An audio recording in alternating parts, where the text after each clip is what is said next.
Some say true love is like a classic car. It becomes more precious with time, even if it needs a little restoration. In Mike Reeves's weathered hands, a wrench becomes an instrument of hope as he leans over another engine, trying to build a better future for his daughter. The local mechanic's reputation for breathing life into old machines has made him the go-to guy in Cedar Grove. But nothing could prepare him for the 1967 Mustang that just rolled into his shop. The familiar curves of the vintage beauty stir, something deep in his memory, a flash of copper hair catching sunset, young love's first kiss beside this very model, and a promise broken 25 years ago. What Mike doesn't know is that this car belongs to someone from his past, someone whose return will turn his carefully rebuilt life upside down. Before we jump back in, tell us where you're tuning in from. And if this story touches you, make sure you're subscribed, because tomorrow I've saved something extra special for you. The harsh buzz of Mike's alarm cut through the pre-dawn darkness at exactly 4:45 a.m. His calloused hand reached out automatically, silencing it before it could wake Sarah in the next room. The familiar ache in his lower back greeted him as he swung his legs over the side of his bed, a souvenir from years of bending over engines and crawling under cars. Through the thin walls of their modest ranch house, he could hear the gentle whir of Sarah's window fan, a white noise machine she'd refused to give up since childhood. The sound brought a tired smile to his face. At 14, she was caught between wanting to grow up too fast and holding on to pieces of her younger self, though she'd deny both if asked. Mike's morning routine was a well-oiled machine, fine-tuned over the years, like the vintage cars he restored. Coffee maker programmed the night before, clothes laid out in the bathroom, account books waiting on the kitchen table. These, precious. Morning hours before Sarah woke were his time to sort through bills, schedule appointments, and try to make the numbers add up differently than they had the day before. The kitchen light flickered twice before settling into its warm glow, another item on a growing list of repairs he kept pushing back. Mike poured his coffee into the chipped mug Sarah had made in 3rd grade. World's best dad, painted in wobbly letters that still made his heart catch every morning. His weathered ledger told the same story it had for months. The auto shop was staying afloat, but barely. Classic car restoration brought in the best money, but those jobs were few and far between in Cedar Grove. Most days were oil changes, brake, repairs, and the kind of basic maintenance that kept the lights on, but didn't leave much for extras. Like the college fund that seemed to mock him from its column in the back of the ledger, growing at a pace that would never match Sarah's approaching future. The sound of shuffling feet made him close the book quickly. Sarah appeared in the kitchen doorway, her dark hair a mess of tangles, wearing her oversized Cedar Grove High School Science Club hoodie. "Dad, you're doing the worry face again," she said, sliding into the chair across from him. Mike forced his features into something more neutral. "Just concentrating, kiddo. You're up early. Chemistry test first period." She reached for his coffee mug, and he slid it out of reach with practiced ease. "Come on, I'm practically in college already." The word college made his stomach tighten, but he kept his voice light. "Nice try. Your coffee privileges don't kick in until you're actually in college. House rules." Sarah rolled her eyes, but couldn't hide her smile. "Those rules are seriously outdated, like almost as old as that Chevy you're working on." "Hey now, that 57 Chevy is a classic. Show some respect. Everything in your shop is a classic, Dad. That's kind of your whole thing." Mike stood, ruffling her hair as he passed. "And that whole thing keeps you in those fancy science club hoodies and endless packets of Pop-Tarts." He watched as she self-consciously smoothed her hair, a gesture so familiar it hurt. It was moments like these when she looked most like her mother. The same stubborn chin, the same way of tilting her head when she was about to argue a point. But where her mother had run from responsibility, Sarah faced everything head-on, with a determination that made him proud and terrified, in equal measure. "Speaking of the shop," Mike said, checking his watch, "I've got an early customer coming in." Something about a transmission problem they swear is definitely not serious, but needs to be looked at right away. Translation: they've been ignoring a weird noise for months, and now their car barely drives, Sarah replied, reaching for the box of Pop-Tarts. You're getting scary good at speaking customer. He grabbed his keys from the hook by the door, then paused. You good for getting to school? Sarah gave him a look that only teenagers could perfect, equal parts exasperation and affection. Yes, Dad. The bus still comes at the same time it has for the past 4 years. And yes, I have my house key. And yes, I'll text you when I get to school. And yes, I'll do my homework right after and... All right, Mike laughed, holding up his hands in surrender. Just doing my job here. You're pretty good at it, she said softly. And then, because she was 14 and had a reputation to maintain, added, even if you are completely ancient and your rules are from like the Stone Age. Mike pressed a quick kiss to the top of her head. Love you too. Kiddo, crush that chemistry test. The morning light was just beginning to soften the edges of Cedar Grove when Mike pulled into Reeves' Auto Repair.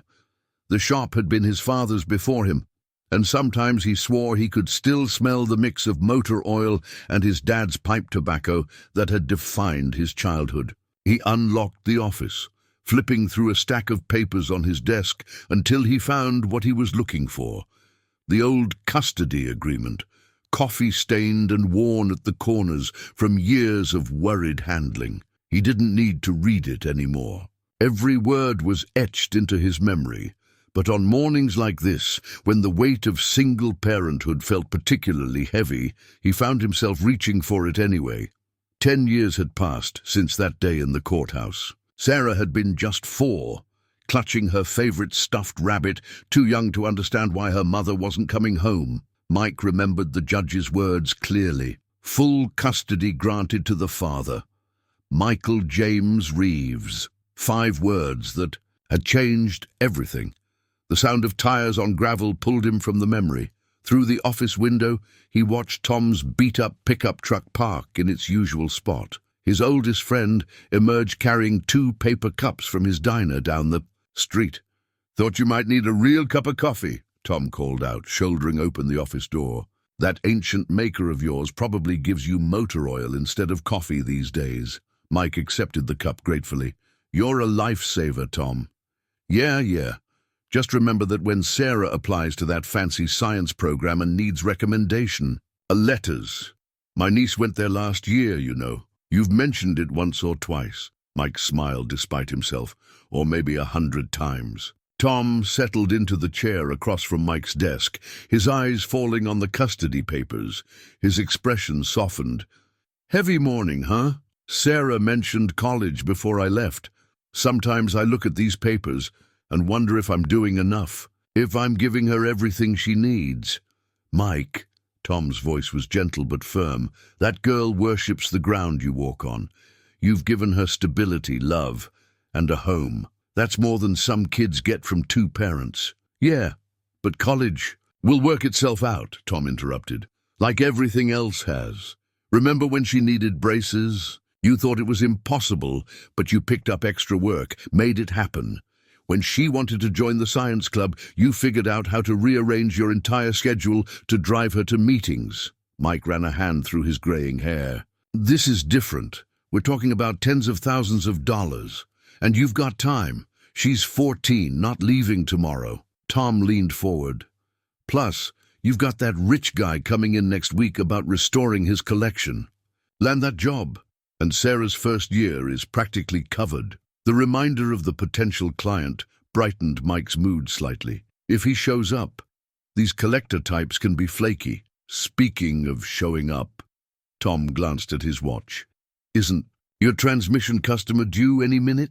As if on cue, the sound of a badly grinding transmission filtered through the walls. Mike winced at the noise. That doesn't sound like a quick fix. Never is when they wait this long. Tom stood, gathering his empty coffee cup. Want me to bring lunch by later? Sarah said you've been skipping meals again. Mike shot him an exasperated look. You two need to stop conspiring about my eating habits. Not gonna happen.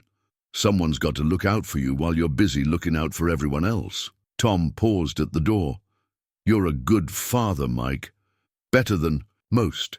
Don't let these morning doubts tell you different. After Tom left, Mike carefully folded the custody papers and returned them to their drawer. The morning sun had fully risen now, painting the shop in warm light. He could hear his customer attempting to park, the transmission protesting every movement. Time to get to work, to do what he did best. Fix what was broken, make things run smoothly again, keep moving forward. If only matters of the heart could be repaired as easily as engines. Later that afternoon, while Mike wrestled with the transmission that was even worse than he'd expected, Sarah burst into the shop, her backpack bouncing against her back, clutching something large and dusty. Dad, you'll never guess what I found. In the attic. Her voice echoed through the garage. Mike slid out from under the car, wiping his hands on a shop rag. Shouldn't you be at science club? Miss Peterson's out sick. Meeting cancelled. Sarah dropped her backpack and held up what Mike now recognized as his old high school yearbook. His heart stopped for a moment. I was looking for old photos for my history project, and I found this instead. Mike forced his voice to stay casual. That's ancient history, kiddo. Nothing interesting there. Are you kidding? This is like a time capsule. Sarah was already flipping through the pages, perching on his workbench. Oh my gosh, is that you? Your hair? Despite himself, Mike glanced over her shoulder. There he was, 17 and serious, his dark hair falling into his eyes as he leaned against, of all things, a 1967 Mustang. And next to him, Dad. Sarah's voice had changed, grown softer. Who's this girl with you? The one with the red hair.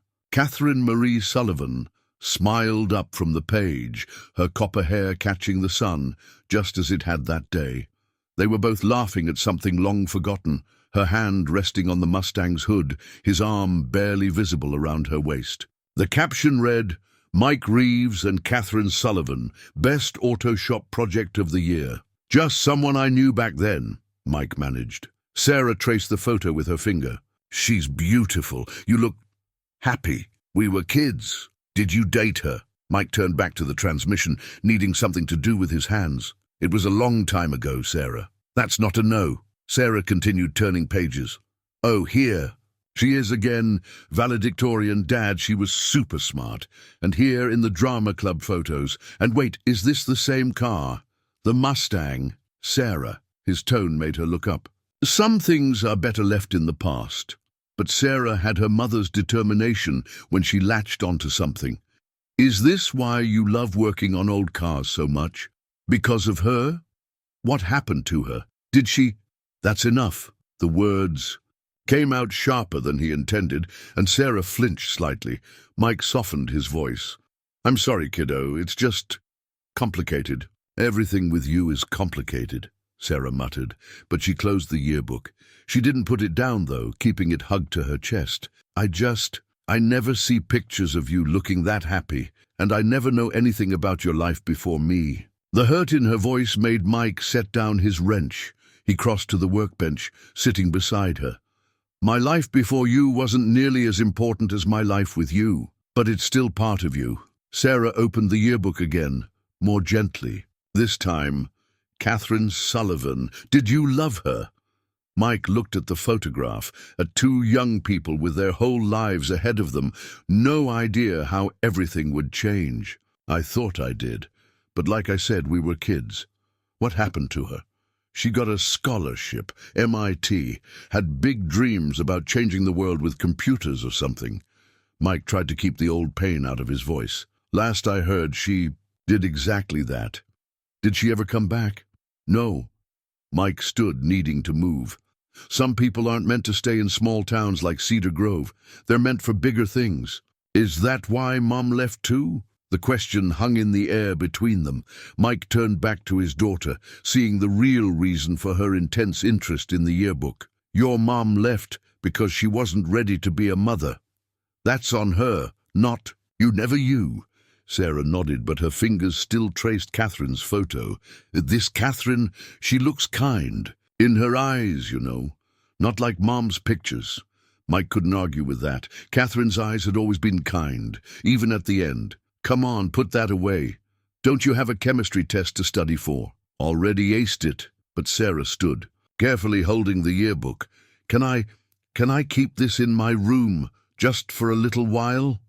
Mike wanted to say no, wanted to take the book and all its memories and lock them away again. But he saw something in Sarah's expression, a need to understand where she came from, who her father had been before he was just her father. Sure, he said finally, just be careful with it. Sarah hugged him quickly, not minding the grease, stains on his coveralls. Thanks, Dad. She gathered her backpack and headed for the office door, then paused. She really was beautiful, and you really did look happy. After she left, Mike stared at the transmission for a long time without seeing it, his mind 25 years in the past, remembering the smell of leather seats and copper hair shining in the sunset. The call came just before closing time on Friday.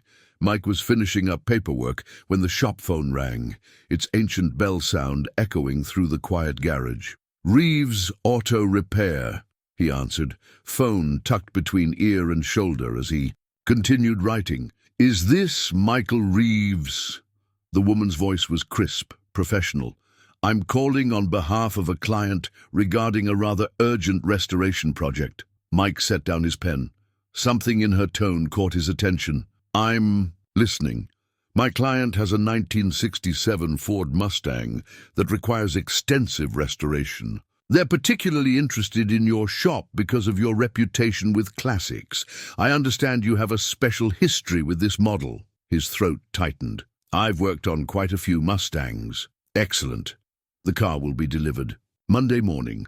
My client has authorized whatever costs necessary to restore it to original condition with one specific request. They want you personally to handle the restoration. Mike frowned. I usually meet with clients before taking on major restorations, discuss their vision, expectations. My client prefers to remain anonymous for now. They're prepared to pay double your usual rate. The figure she named made Mike's head spin. That kind of money would cover almost a full year of Sarah's college tuition. The car has some unique modifications, the woman continued. Custom. Work done in the late 90s. The client believes you might be familiar with them. Mike's hand gripped the phone harder. What kind of modifications? A specially fabricated intake manifold, custom suspension setup, and, she paused, a rather distinctive hood latch mechanism that requires a specific sequence to open. The room seemed to tilt slightly. He knew that mechanism. He'd designed it himself, installed it on only one car 25 years ago. I'll need to see the car before committing, he managed. Of course. The transport company will deliver it at 9 a.m. sharp on Monday. The paperwork will be in the glove compartment. Another pause. The client was very specific about wanting you to restore it to exactly how it was. They said you'd understand. After hanging up, Mike sat in the darkening office for a long time. It couldn't be the same car. That would mean the sound of footsteps made him look up. Tom stood in the doorway, holding up a paper bag that smelled like his diner's famous meatloaf. You missed dinner again, Tom said, then stopped. Mike, you okay? You look like you've seen a ghost. Maybe I have. Mike rubbed his face. Tom, someone's bringing in a 67 Mustang on Monday, with my old modifications. Tom set the bag down slowly. You think it's... I don't know. The client's anonymous, but those modifications... Mike stood, pacing the small office. Who else would know about that hood latch? We designed it together, Catherine and I. Never used it on another car. Could be a coincidence, Tom offered, but his voice lacked conviction. Double my regular rate, Mike said quietly, to restore it exactly as it was. Tom was silent for a long moment. Finally, he said, You gonna take the job? Mike looked out the office window at the setting sun. Somewhere out there was a Mustang he'd once poured his heart into, carrying all his young dreams of the future. And maybe, just maybe, answers too. Questions he'd carried for 25 years. Sarah needs college tuition, he said finally, and I need... Closure, Tom suggested. Yeah, Mike turned back to his friend. Maybe that too. Monday morning arrived with the rumble of a transport truck backing into the shop's lot. Mike had been up since 4, alternating between organizing his tools and staring out the window.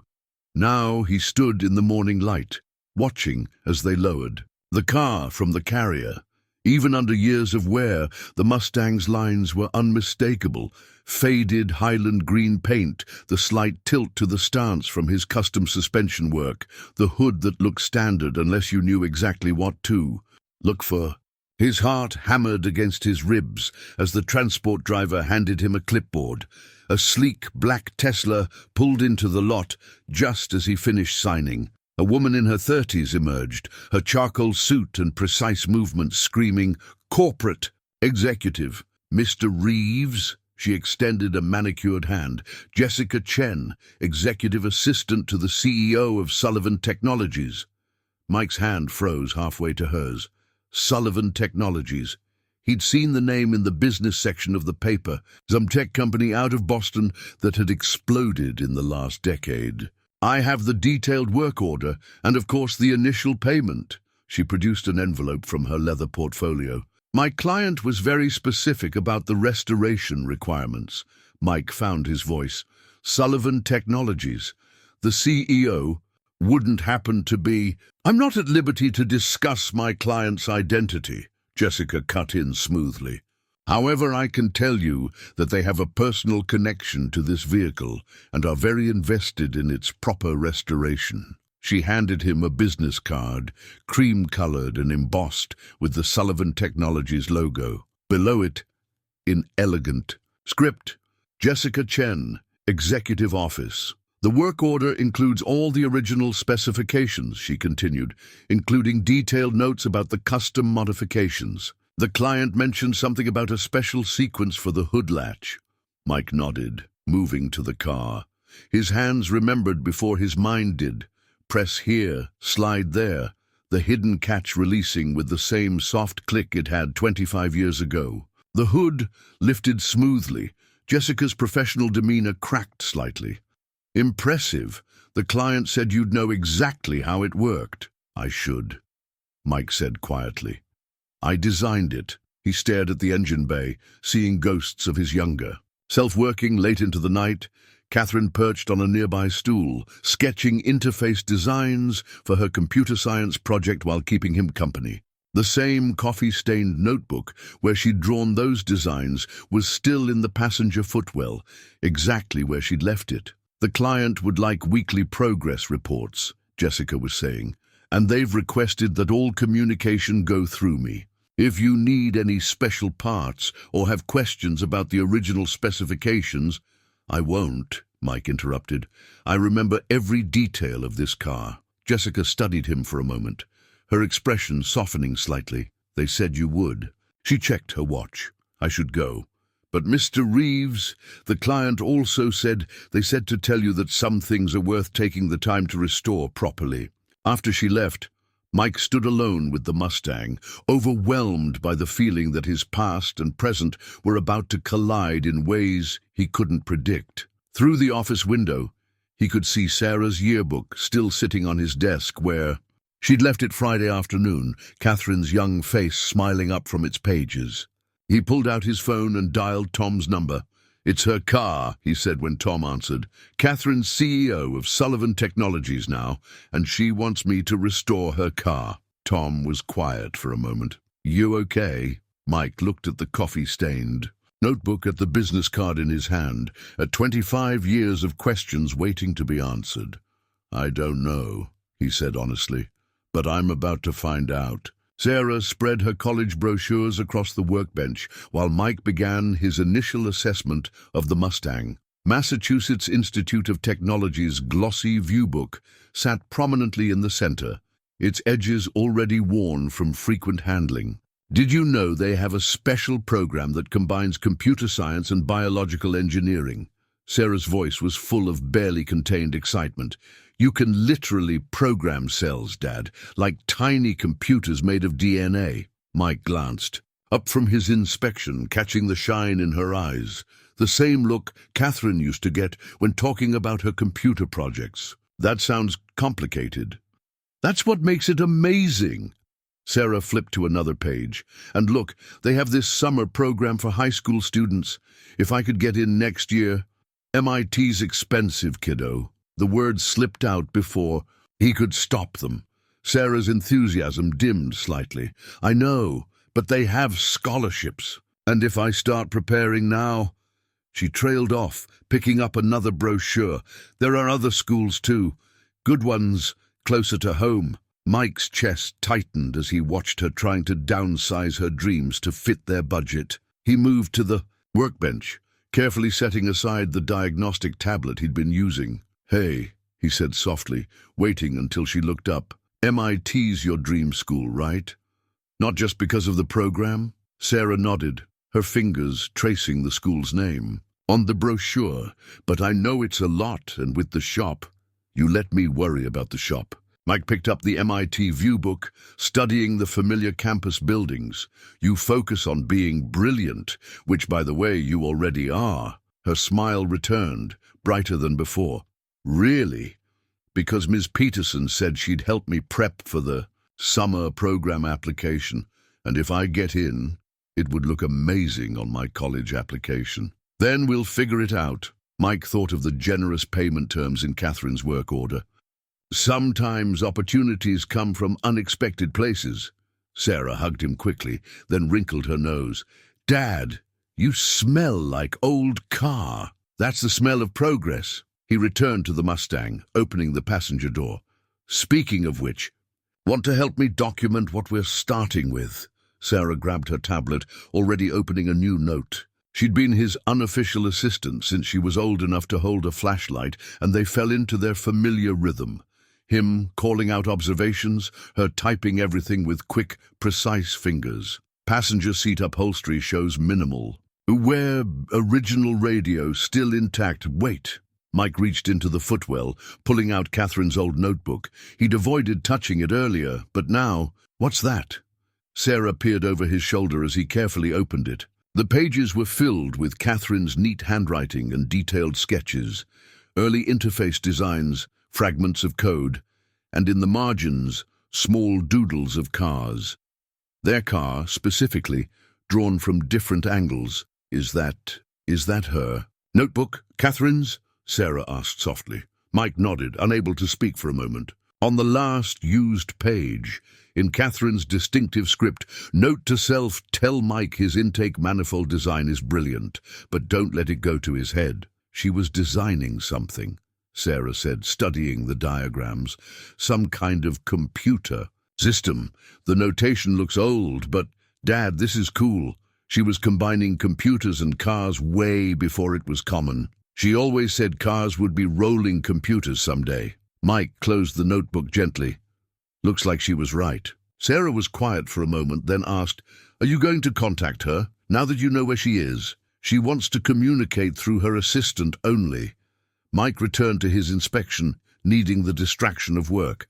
Sometimes the past should stay in the past, says the man who fixes old cars for a living, Sarah muttered, but she went back to taking notes. They worked in comfortable silence for a while, broken only by Mike's observations and the soft tap of Sarah's fingers on her tablet. Finally, she spoke again. Dad, thanks for not saying no to MIT right away. Mike looked at his daughter. So much determination, so many dreams, then at the car that represented both his past and possibly her future. Just promise me one thing, he said. If you go there, come back sometimes. Even if you change the world, even if you become a brilliant scientist, don't forget about your old man and his old cars. Sarah's smile was suspiciously watery. Never. Besides, someone's got to drag you into the modern age. Your diagnostic tablet is practically antique. Hey now, Mike protested, but he was smiling too.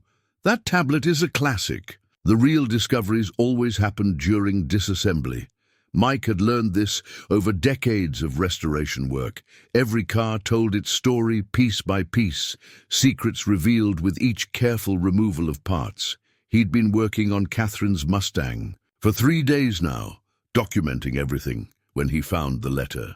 It was tucked behind the glove compartment, where the box had partially separated from the dash over the years. He almost missed it. Would have if the corner hadn't caught the light just so. The paper was yellowed, the creases deep from years of being folded and refolded. Mike recognized Catherine's handwriting immediately. His hand shook slightly as he unfolded it. "Dear Mike," it began, "by the time you read this, if you read this, I'll be gone.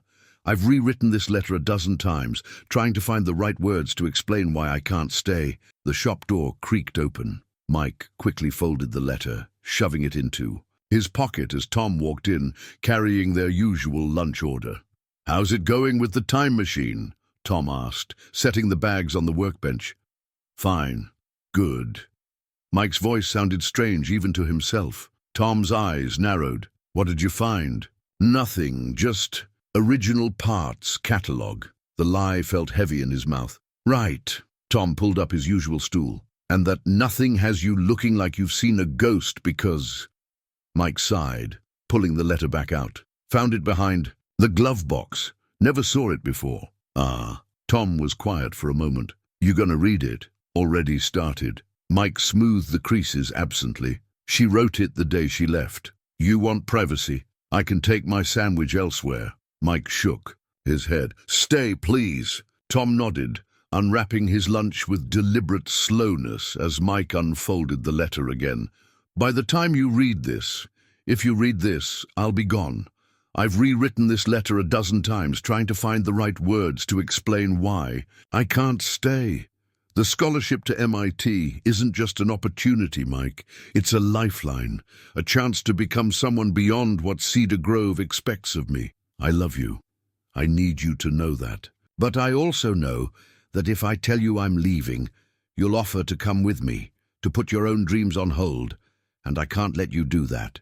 Your father's shop, your plans to expand the restoration business, that's your future.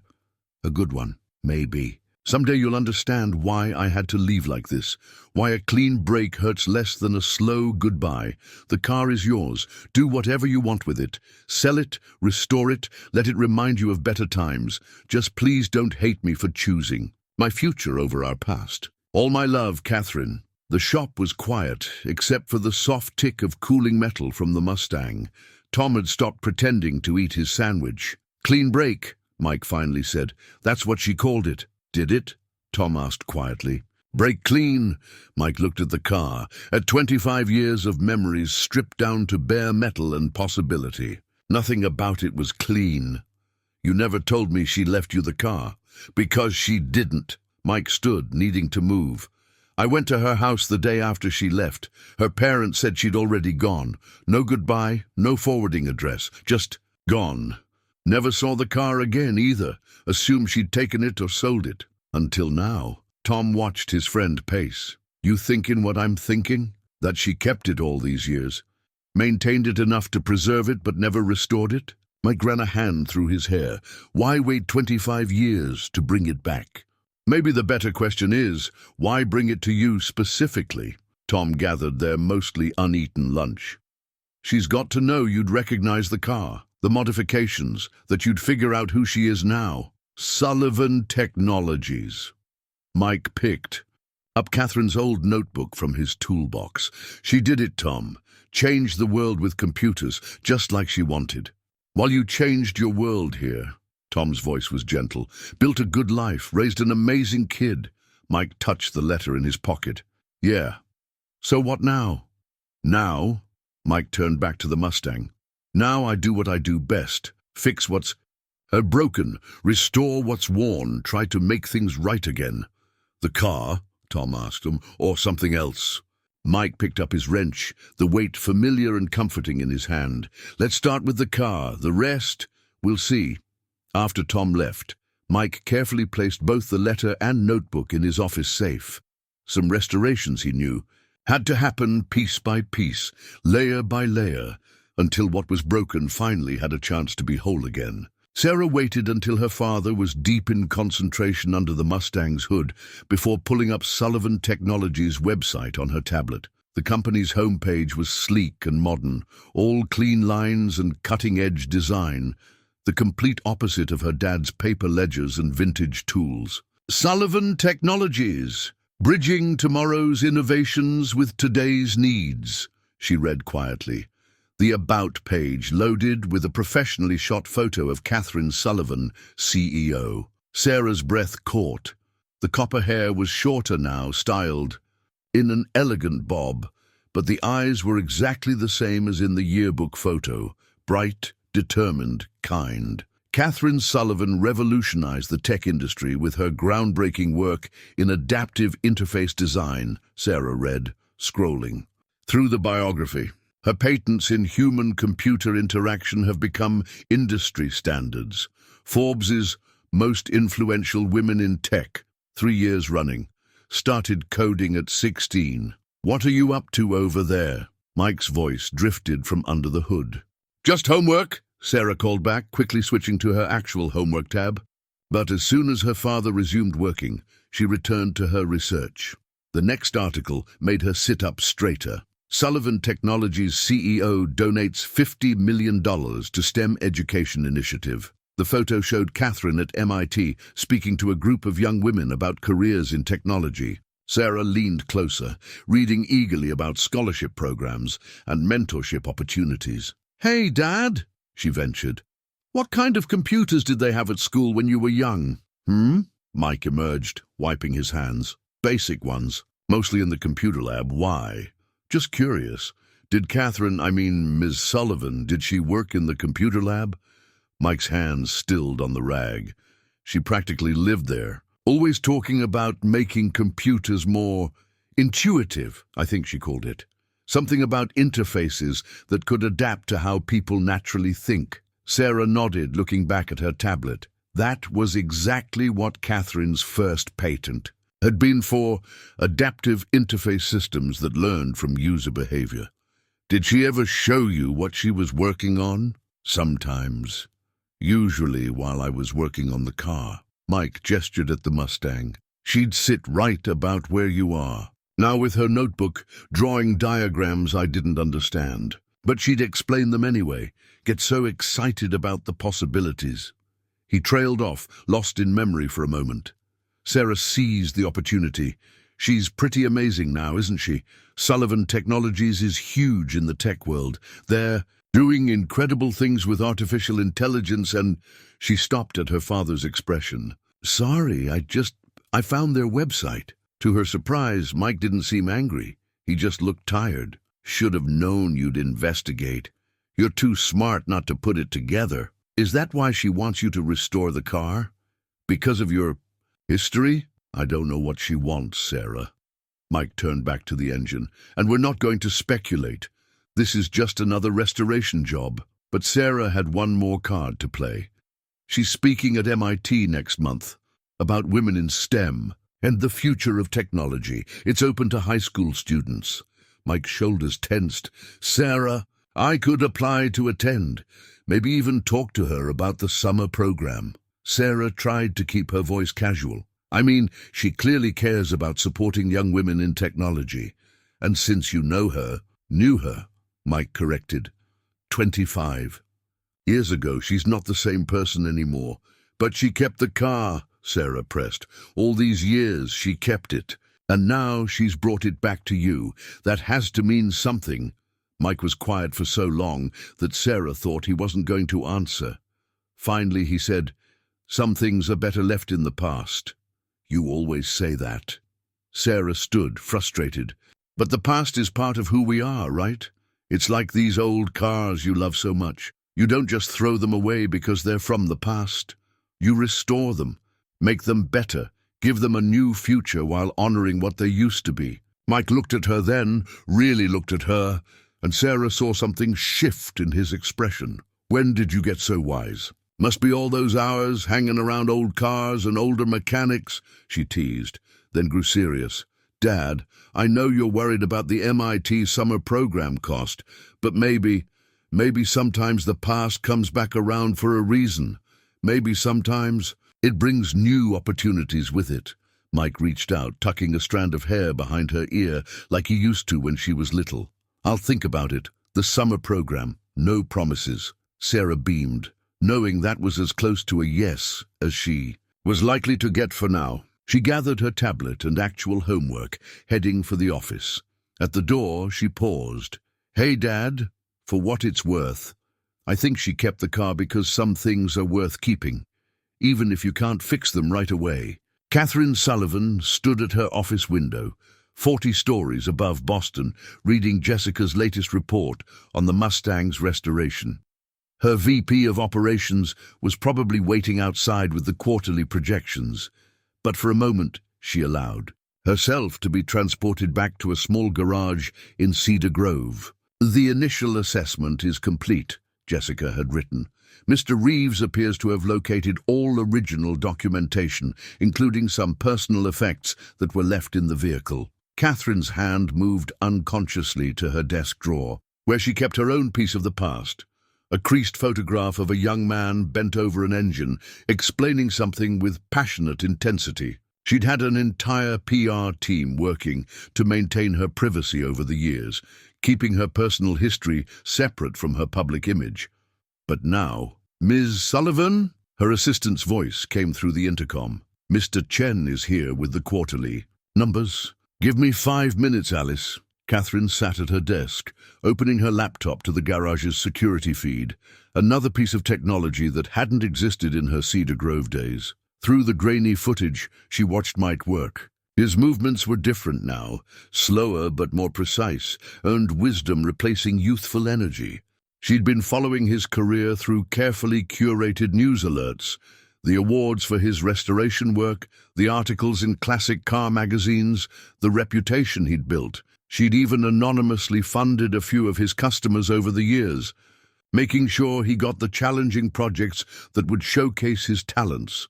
But she'd never let herself get this close, never let herself wonder about the life she might have had if she'd made different choices.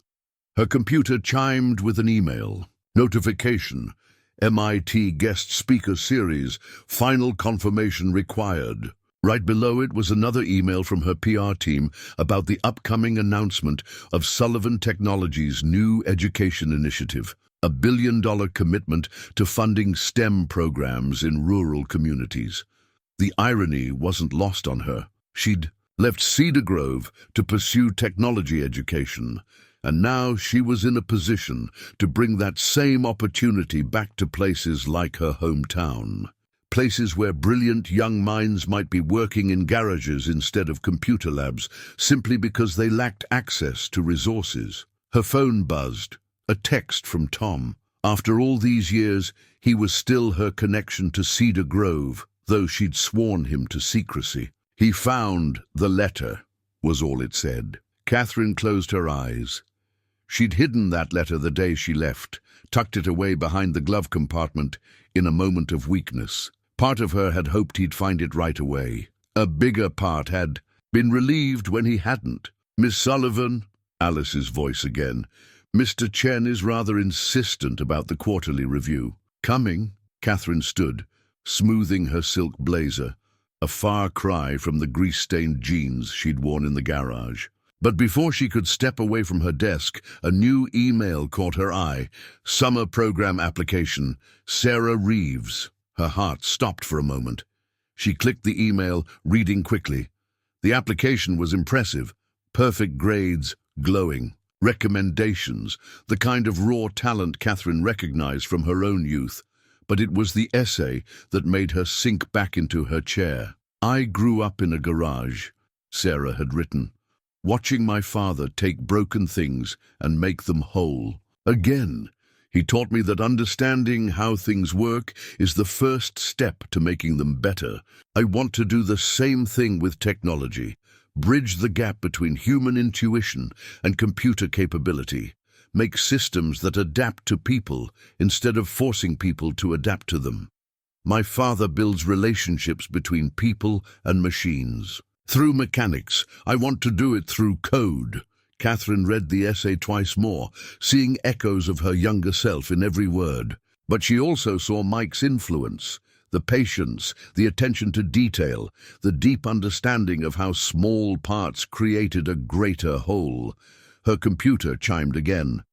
The garage's security feed showed Sarah had arrived at the shop, tablet in hand, settling into what used to be Catherine's spot near the workbench. Like watching the past and present overlap. "Ms. Sullivan, the quarterly—" "Cancel it," Catherine said suddenly. "Clear my afternoon, and get me Jessica Chen. But the board meeting tomorrow will be fine. The numbers are solid, right? Now I need to—" She paused, watching father and daughter on the screen, seeing two generations of dreams intersecting in ways she'd never imagined. "I need to work on something more important. Something about the future and the past." Mike stared at his bank statement, the numbers refusing to add up any differently, no matter how many times he checked them. The shop's account was hovering dangerously close to empty, even with Catherine's generous advance payment. Between the IK, specialized parts needed for the Mustang, and the regular business expenses, things were getting tight. Sarah's MIT summer program application fee receipt sat next to the statement. $500 he couldn't really spare, but couldn't bear to deny her. He'd covered it by postponing some of the shop's needed equipment updates. Again. "You're doing the worry face," Tom said, walking in with their usual coffee delivery. "Just running numbers." Mike tried to casually cover the bank statement, but Tom caught his wrist. "That bad?" "Could be worse." Mike sighed, giving up the pretense. "Parts for the Mustang are more expensive than I estimated. Original 67 components in good condition are getting harder to find. And with Sarah's application fee, she got it in?" Tom's face lit up. "Mike, that's great." "Yeah." Despite his worries, Mike smiled. "She worked on that essay for weeks. Must have gone through 20 drafts. Like someone else I used to know," Tom said quietly. "Catherine used to rewrite her code the same way, over and over until it was perfect." Mike pushed back from his desk, seeking the comfort of work. The Mustang waited in the bay, its engine compartment now spotless, ready for rebuilding. He'd spent days cleaning each component, cataloging what could be restored and what needed replacement. "I found 3 original carburetors in Minnesota," he said, changing the subject. "Guy wants a fortune for them, but they're in pristine condition. And there's a place in Arizona that can fabricate the custom parts to original specs." "Mike," Tom's voice was gentle but firm. "How much do you need?" "What?" "No." Mike shook his head. "I'm not taking your money, Tom. It wouldn't be taking. It would be investing in the best damn restoration shop in 3 states. Tom leaned against the workbench. "You've got a chance here with this project. Do it right, get it in some magazines, and you could attract the kind of clients who—" "I know what I could attract," Mike interrupted, "but I also know what I'd be risking. This shop was my father's life's work. I won't gamble with that." The sound of tires on gravel interrupted them. Through the open bay door, they watched an expensive-looking SUV park next to Mike's old pickup truck. Jessica Chen emerged, carrying her ever-present portfolio. "Mr. Reeves," she called out, walking into the shop. "I hope I'm not interrupting." "I wanted to check on the restoration's progress personally," Mike gestured to the partially disassembled car. "Running into some challenges with original parts availability, but—" "Money's not an issue," Jessica cut in smoothly. "The client wants authenticity above all else. Whatever you need to do it right." She pulled a document from her portfolio.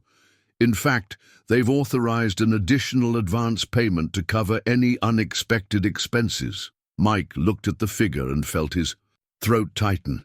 It was enough to cover all the parts he needed, the shop's equipment updates, and still have plenty left over. "That's generous," he managed. "The client believes in investing in quality work." Jessica's eyes moved to Sarah's MIT application materials on his desk, and in supporting other investments in the future. After she left, Tom let out a low whistle. "Well, that solves the money problem." "Maybe." Mike picked up the check, feeling its weight in his hands. "Or maybe it just creates new ones." "What do you mean?" Mike ran his hand along the Mustang's fender. "Every time I make progress on this car, something happens. Catherine's notebook shows up. The letter. Now this check, right when I'm struggling." With Sarah's school expenses. He looked at his friend. It feels like she's watching, Tom suggested carefully. Maybe she is. Would that be so bad? I don't know. Mike turned back to the engine bay, seeking the simple clarity of mechanical work. But I do know this car deserves my best work. Whether Catherine's watching or not. He picked up a wrench. Its weight familiar and comforting. The shop's finances might be complicated, his feelings about Catherine even more so, but this, he understood. Take something broken, restore it piece by piece, make it whole again, even if he wasn't quite sure what else might be restored in the process. Tom arrived at the shop early Saturday morning, carrying a battered shoebox he hadn't opened in years. He found Mike already at work, the Mustang's restored engine components laid out in precise order across a clean white sheet. "You about ready to start putting her back together?" Tom asked, setting the box down carefully. "Almost." Mike straightened, stretching his back. "Just want to make sure everything's perfect before—" He stopped, noticing the box. "What's that?" "Found it in my attic last night." Tom opened the lid, revealing stacks of old photographs. "Thought you might want to see some of these before whatever happens next."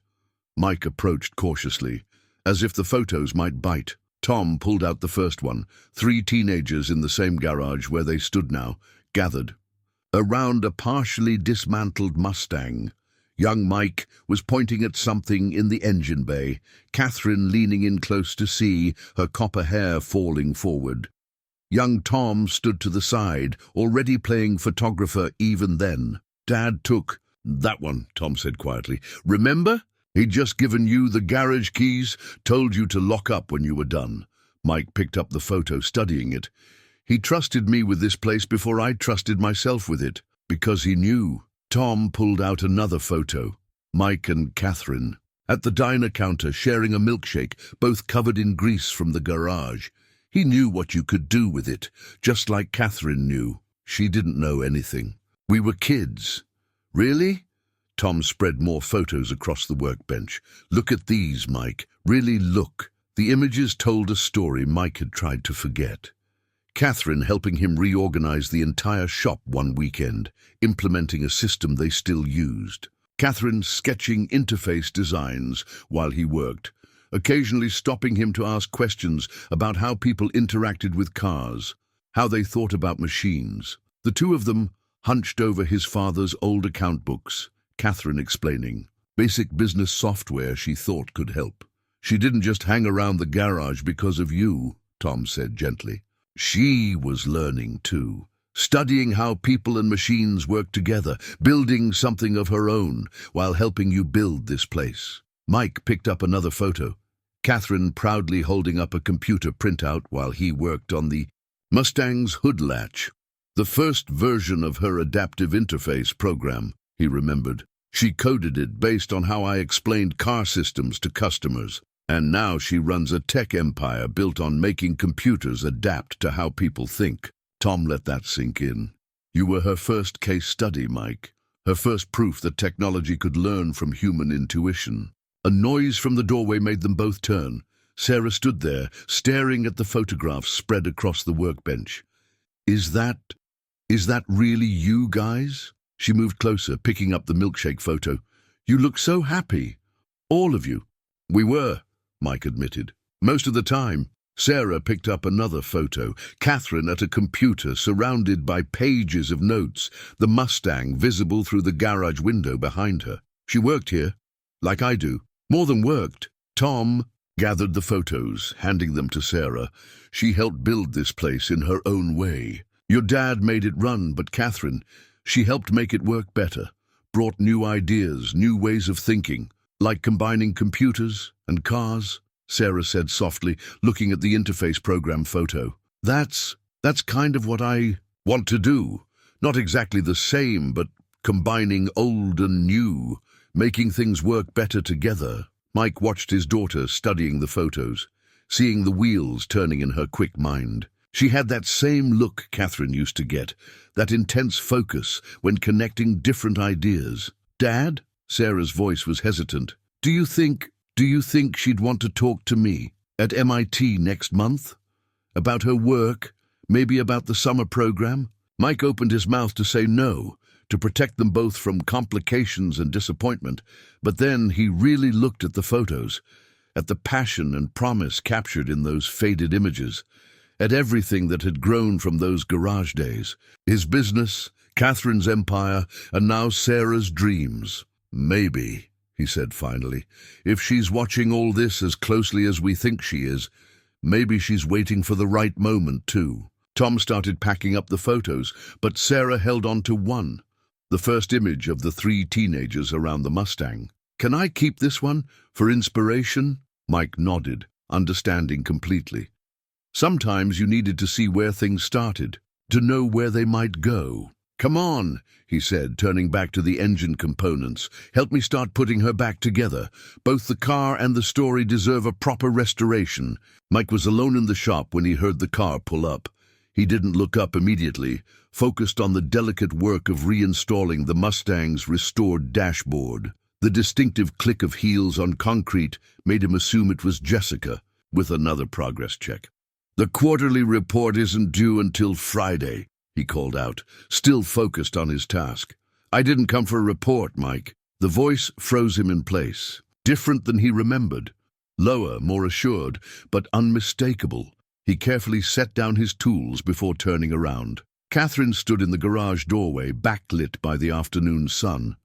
Her copper hair was shorter now, streaked with elegant hints of silver. The teenage girl from Tom's photographs had become a woman of poise and presence, but her eyes, those were exactly the same. Hello, she said softly.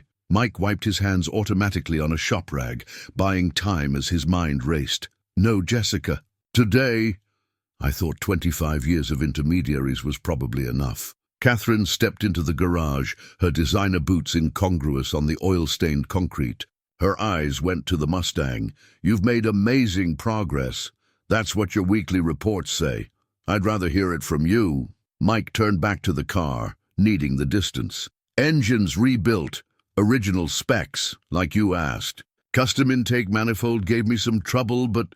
Mike... Her voice was gentle. I didn't come to talk about the car.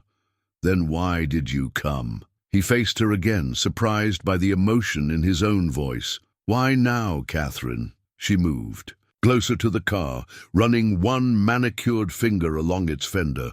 Would you believe me if I said I wasn't sure? I had this whole plan. The restoration, the MIT speech next month, a proper meeting after everything was settled. She smiled ruefully. But then I saw Sarah's application. Mike tensed. Leave Sarah out of this. I can't. Catherine met his eyes.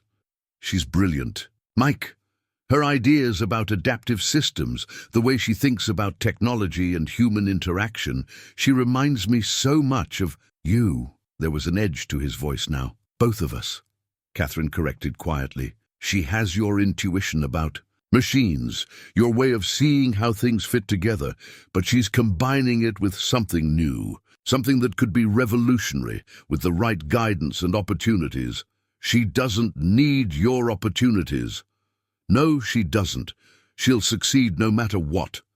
Catherine's voice was firm, but she deserves every chance, every open door, just like we deserved them at her age. Mike looked at her then, really looked at her. The familiar strength was there, but something else too, a hint of vulnerability, of uncertainty. Why did you keep the car?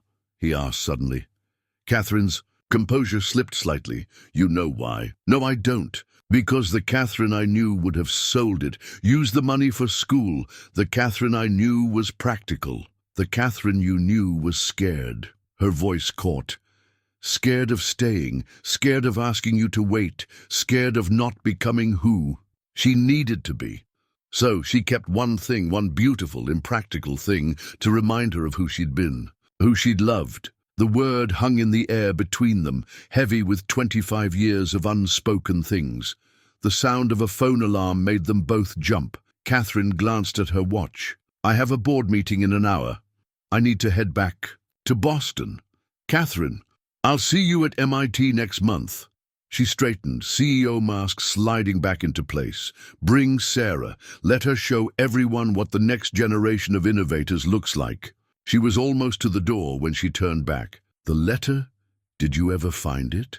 Yes. Did you understand why I had to leave? Mike looked at the Mustang, at the life he'd built, at the space between then and now. I'm starting to. Tom found Mike still standing in the garage an hour later, staring at the space where Catherine had been. The evening sun cast long shadows through the open door, and the air smelled of metal and memory. Sarah called me, Tom said without preamble. Said she saw Catherine's car leaving the shop. You okay? Mike picked up a wrench, put it down again. She wants to help Sarah. With school, with opportunities, everything I can't... He broke off, jaw tight. And that's bad because I don't need her help. The words exploded out of him. I've managed for 14 years without... He stopped as Jessica Chen walked into the garage, carrying a thick envelope. Mr. Reeves. She nodded to Tom. Miss Sullivan asked me to deliver this personally. It's a business proposal, not charity, she added, seeing his expression. She's expanding Sullivan Technologies' automotive division. They're developing new diagnostic systems, integrating AI with classic car restoration. She wants this garage to be their first partnership site. Mike didn't take the envelope. Why? Because you're the best at what you do. Jessica set the proposal on his workbench, and because Ms. Sullivan believes there's a future in combining old-world craftsmanship with cutting-edge technology. She's already had inquiries from collectors worldwide, wanting both perfect restoration and modern capabilities. She could build a new facility anywhere, Mike argued. State-of-the-art equipment, trained tech teams. But they wouldn't be you. Jessica's voice was matter-of-fact. They wouldn't have your reputation, your understanding of these machines, or your daughter's innovative ideas about human-machine interfaces. Mike's head snapped up. What? Sarah's MIT application essay? Ms. Sullivan was quite impressed by her concepts for intuitive diagnostic systems. Jessica straightened her jacket. The summer program could be an excellent opportunity to develop those ideas further. If she's interested. After she left, Tom picked up the envelope. Want me to read it? Mike nodded, sinking onto his stool. He listened as Tom outlined the proposal. Partnership structure, equipment upgrades, training programs, integration of Sullivan. Technology's latest diagnostic systems with traditional restoration techniques. A clear path to make Reeves Auto Repair an industry leader in modernized classic car restoration. This is a good deal, Mike, Tom said finally. Really good. And it's not a takeover. She's offering partnership, not ownership. She's offering rescue, Mike corrected bitterly. Same as 25 years ago, when she thought she had to leave to protect my dreams for this place. Maybe she's offering something else. Tom set down the proposal. Maybe she's offering a chance to do together what you couldn't do back then. Build something that honors both your skills, both your visions. Mike looked at the Mustang, its partially restored form gleaming in the evening light. Sarah's already talking about the MIT program like it's happening, making plans, dreaming big, like her father taught her to. Tom's voice was gentle. You always told her she could be anything. Did you ever think that might include being a bridge between your world and Catherine's? Mike picked up the proposal, feeling its weight. In his mind, he saw Sarah bent over her tablet, sketching ideas just like Catherine used to do. Saw her explaining complex computer concepts while he worked, the garage a classroom for both their passions. I don't need her help, he said again, but softer now. No, Tom agreed, but maybe Sarah needs both of you. Your experience, Catherine's connections, a future built on the best of past and present. The proposal sat heavy in Mike's hands, full of possibility and pride, and 25 years of what-ifs. Through the open garage door, he could see Sarah's car pulling into the lot, her silhouette eager and animated even from a distance. Time to decide what mattered more, his pride or his daughter's future. The blueprint for the shop's expansion lay unfurled across Mike's desk, its crisp blue lines mapping out a future he wasn't sure he was ready for. Sullivan Technologies architects had transformed his father's modest garage into something that straddled two worlds: classic restoration bays alongside computer diagnostic stations, traditional tool storage meeting modern tech integration. Sarah sat cross-legged in his office chair, practically vibrating with excitement as she swiped through the digital renderings on her tablet. "Look at this setup, Dad. They've designed the computer stations to face the restoration areas, so we can monitor diagnostics while working on the cars. And this software they're developing, it's like having a second set of eyes that understands both the mechanical and digital sides." Mike managed, staring at the estimated costs listed at the bottom of the blueprint. Even with Catherine's proposed partnership covering most of it, the numbers made his stomach clench. "Mr. Reeves," Jessica stood in the doorway, tablet in hand. "Ms. Sullivan wanted me to ensure you received the updated timeline for the MIT presentation. Next week, they've arranged for you and Sarah to have private access to the automotive engineering lab afterward." Sarah's eyes lit up. "Really? Dad, they have this amazing robotics setup that—" "I haven't said yes yet," Mike interrupted.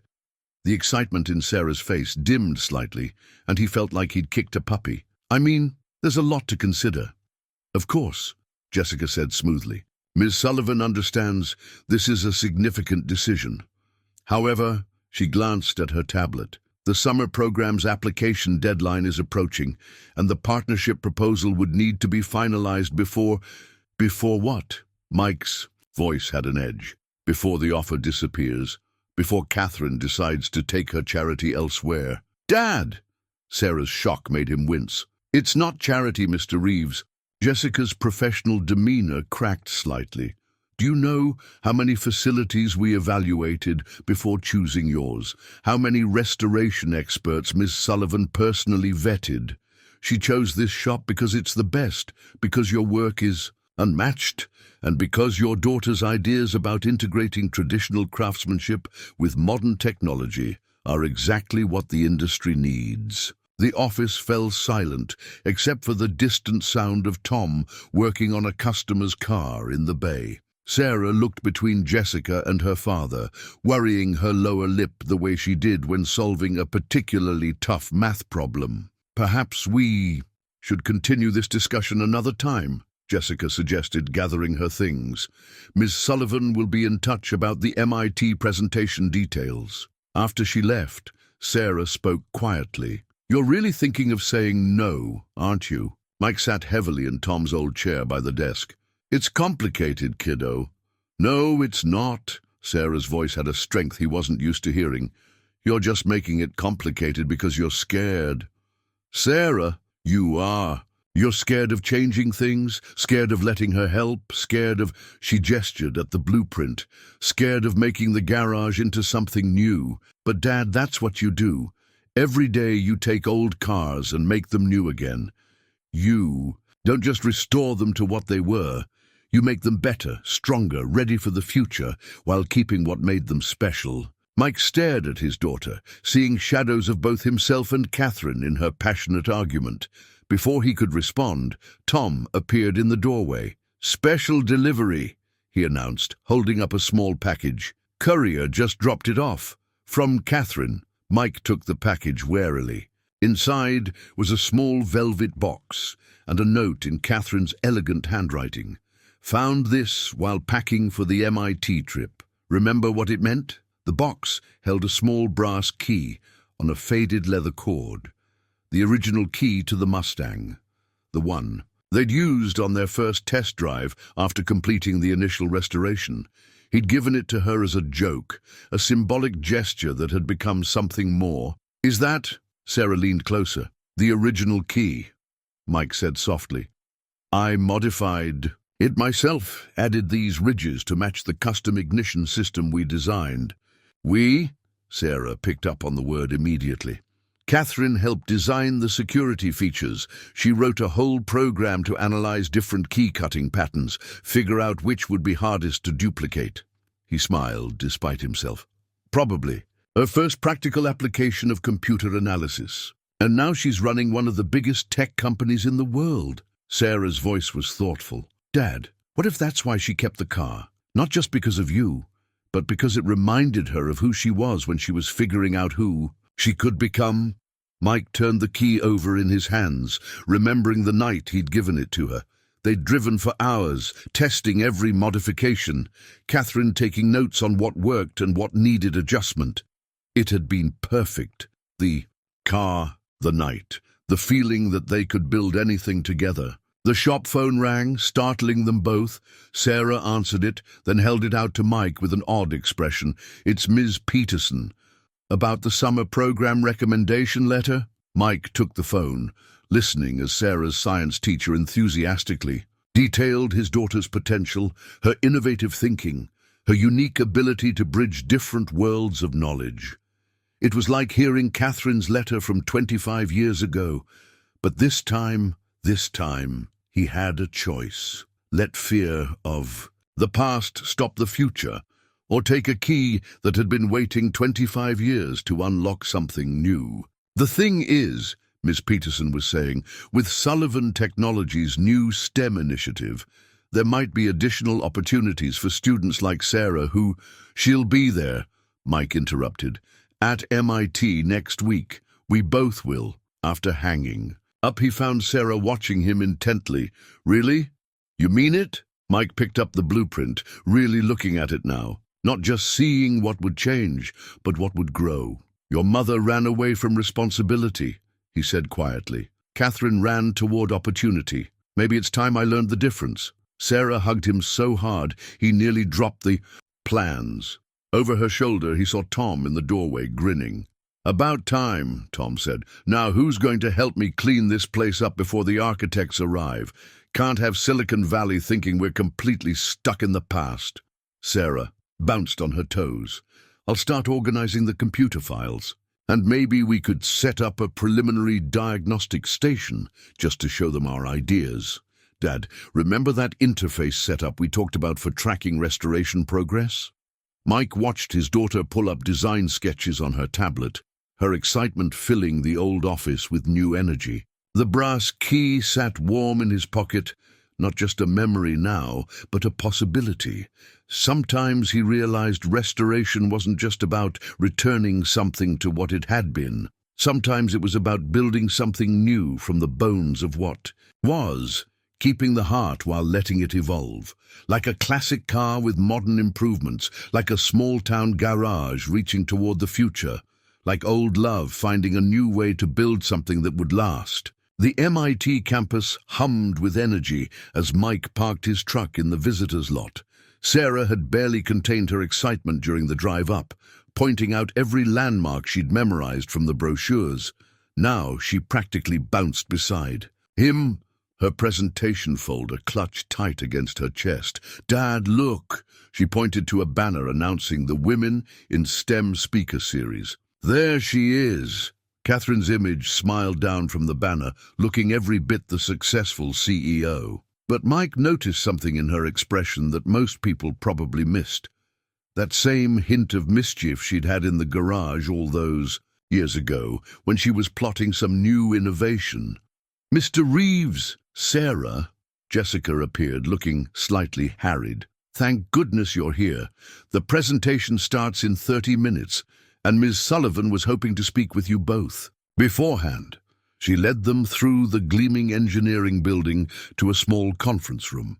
Catherine stood at the window, still carrying herself with that precise grace, but Mike noticed her fingers worrying at something around her neck, an old nervous habit he remembered well. She turned as they entered, and he realized what she was fidgeting with, a small brass key on a leather cord.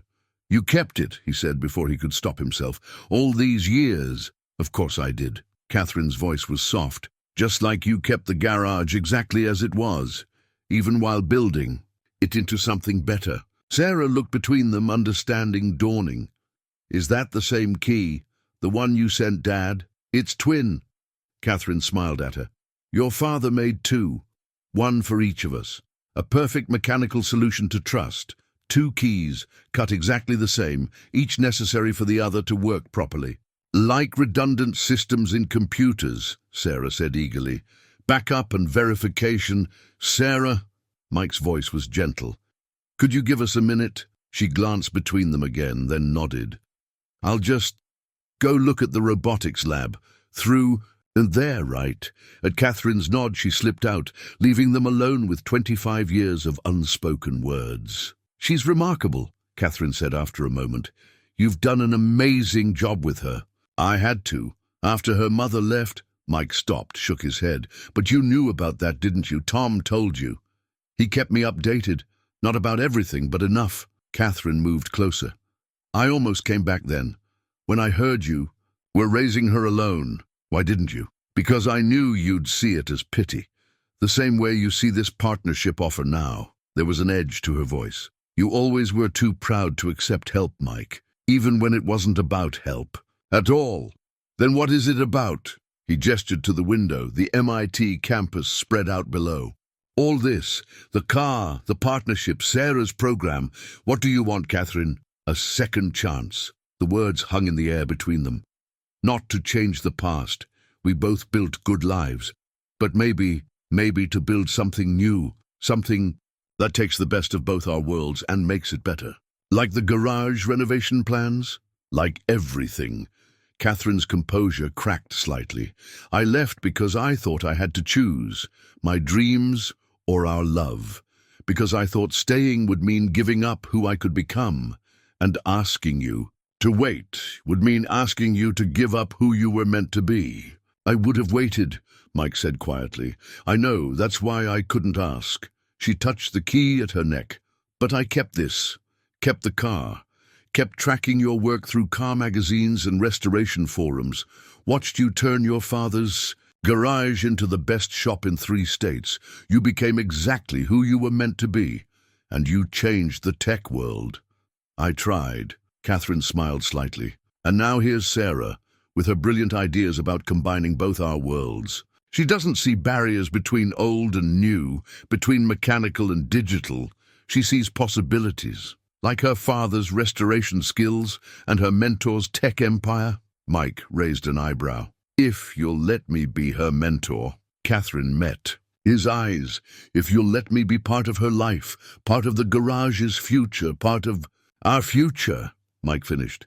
Is there still an hour to have a future? Mike pulled out his own key, the one she'd sent to the shop. You know what I realized, looking at these keys?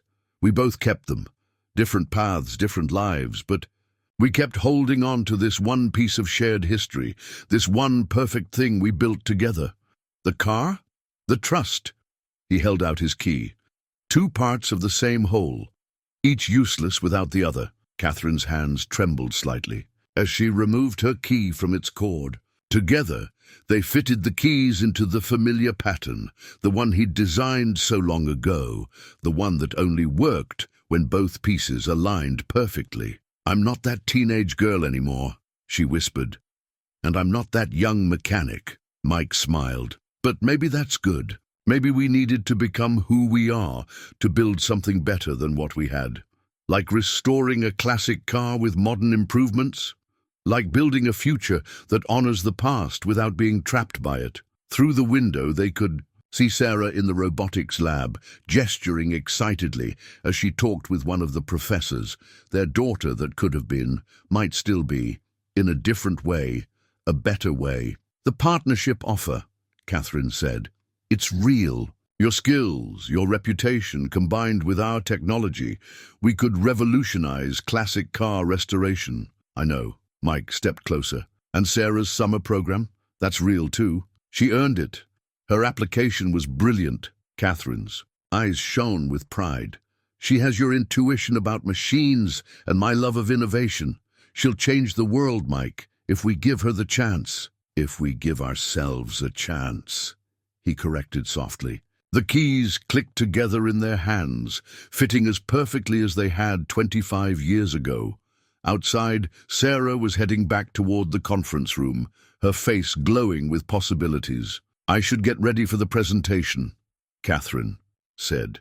Will you stay, both of you? Mike looked at their joined hands, the aligned keys, the future taking shape around them. "We're not going anywhere, not this time." Catherine's smile was like sunrise breaking through clouds. "Good, because I think we have a lot of restoration work ahead of us." "Lucky for you," Mike grinned. "I know a pretty good mechanic, and he's got this amazing daughter who understands both cars and computers." "Lucky for us all," Catherine corrected, and squeezed his hand before stepping away to gather her presentation materials. Sarah burst in, practically vibrating with excitement.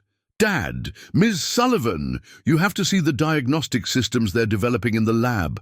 I have some ideas about how we could adapt them for classic car work, maybe integrate them with the garage's restoration processes." Mike and Catherine shared a look over their daughter's head, pride, hope, and something else, something that had waited 25 years to come full circle. Sometimes the best restorations weren't about returning something to what it had been, but about building something new from the best pieces of the past. The Mustang gleamed in the early morning light, its Highland green paint restored to showroom perfection. Mike ran his hand along the fender one last time, remembering every hour of work, every restored part, every piece of history brought back to life. Catherine stood in the doorway of the newly renovated garage, Sarah beside her, both watching as Mike performed his final inspection. The shop around them hummed with potential, new diagnostic computers waiting to be installed, traditional tools hanging alongside modern equipment, the blueprint for expansion already becoming reality. "Well?" Catherine asked softly. "Is she ready?" Mike nodded, reaching into his pocket for the twin keys, now mounted together on a single ring. "Everything works perfectly. Better than new, actually. The engine computer Sarah designed is something else." Sarah beamed. "Wait until you see how it adapts to different driving styles. The AI learns from each trip, adjusts timing, fuel mixture." "Original soul with modern heart," Catherine finished, accepting the keys.